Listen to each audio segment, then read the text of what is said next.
क्या आपने कभी सोचा है, जिस जगह को हम दुनिया का सबसे पवित्र स्थान मानते हैं, क्या वही जगह आत्मा के लिए एक नरक हो सकती है? क्या सच में जब आत्मा माँ के गर्भ में प्रवेश करती है, तो उसे अपने पिछले जन्मों की सजा मिलती है? आज जो मैं आपको बताने जा रही हूँ, वह वर्णन मिलता है सीधे सीधे गरुड़ पुराण और श्रीमद् भागवत पुराण में। और हो सकता है इस वीडियो के बाद आप जन्म को कभी पहले जैसा न देख पाए।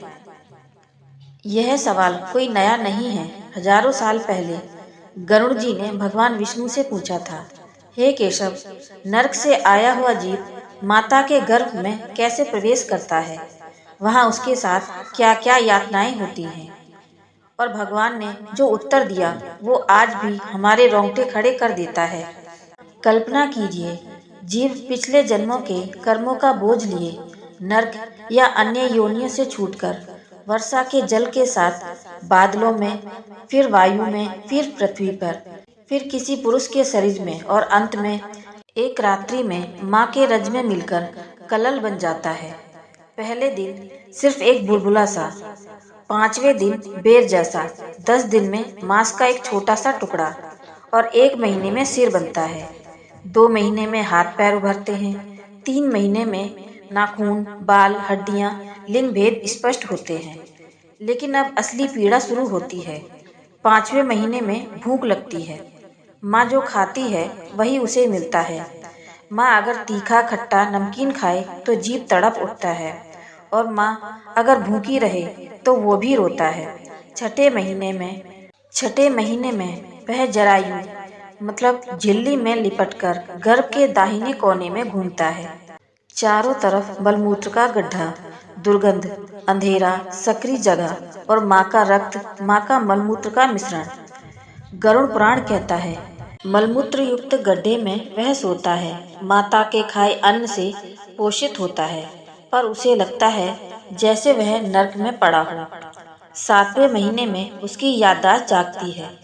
पिछले जन्मों के पाप, पुण्य, सुख दुख सब याद आने लगते हैं।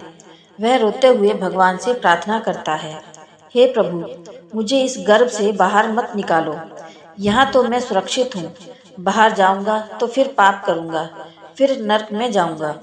बस मुझे यहीं रहने दो, या फिर भक्ति दे दो कि जन्म लेते ही तुम्हें भजूं। पर भगवान मुस्कुराते हैं और कहते हैं, बेटा, कर्मों का लेखा जोखा पूरा होना जरूरी है। तू बाहर जा और इस बार संभलकर जीवन जीना। जन्म के समय सिर पहले आता है, हड्डियां दबती हैं, दर्द असहनीय होता है, और जैसे ही बच्चा रोता है सारी यादें मिट जाती हैं। वही भूलने की शक्ति जो हमें फिर से कर्म करने का मौका देती है। तो क्या माँ का गर्भ नरक है? हाँ और नहीं भी। शास्त्रों के अनुसार जब किसी व्यक्ति की मृत्यु होती है तो उसकी आत्मा अपने कर्मों के अनुसार अगले शरीर की खोज करती है।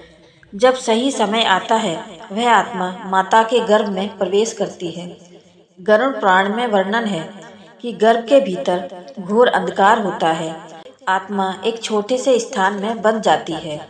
उसे हिलने डुलने की स्वतंत्रता नहीं होती, और सबसे चौंकाने वाली बात, उसे अपने पिछले जन्म याद आने लगते हैं। श्रीमद् भगवत पुराण में बताया गया है कि गर्भ में आत्मा सोचती है, हे प्रभु, मैंने कितने पाप किए, इसी कारण मैं इस अंधकार में बंधा हूँ। वह ईश्वर से प्रार्थना करती है, मुझे इस बार जन्म दीजिए, मैं भक्ति करूँगा, मैं पाप नहीं करूँगा। लेकिन जैसे ही जन्म होता है माया उसे घेर लेती है और वह सब भूल जाती है। तो क्या सच में माँ का गर्भ नरक है? ध्यान से समझिए। शास्त्र गर्भ को सीधे नरक नहीं कहते, लेकिन आत्मा के लिए वह स्थान कष्टदायक बताया गया है।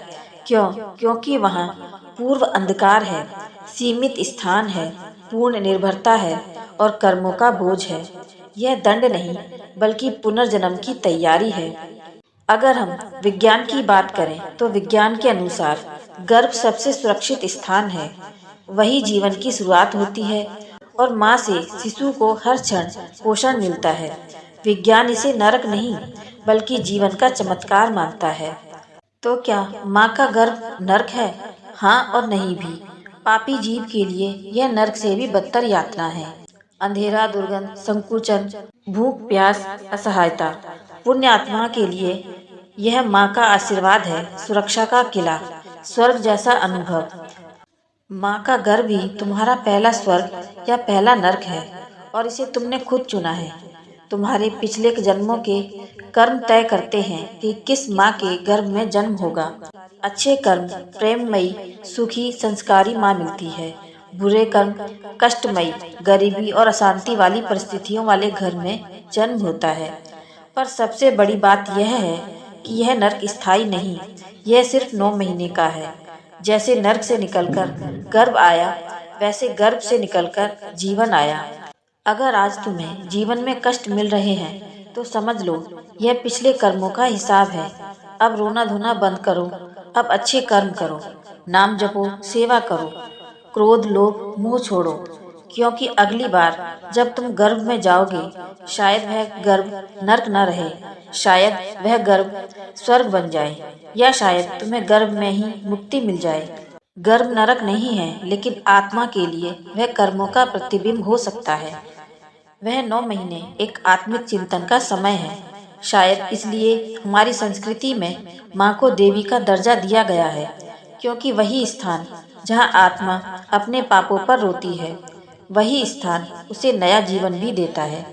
अब जरा सोचिए, अगर गर्भ में आत्मा सच में प्रार्थना करती है कि जन्म के बाद वह अच्छा जीवन जिएगी, तो क्या हम वह वादा निभा रहे हैं, या फिर हम वही गलतियां दोहरा रहे हैं जिनके कारण हमें फिर उसी अंधकार से गुजरना पड़ेगा। निर्णय आपका है। जीवन केवल एक अवसर है।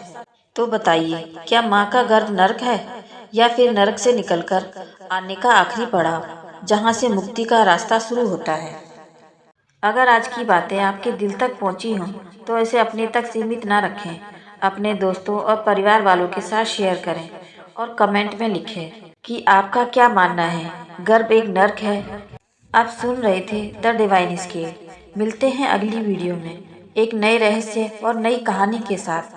हर हर महादेव।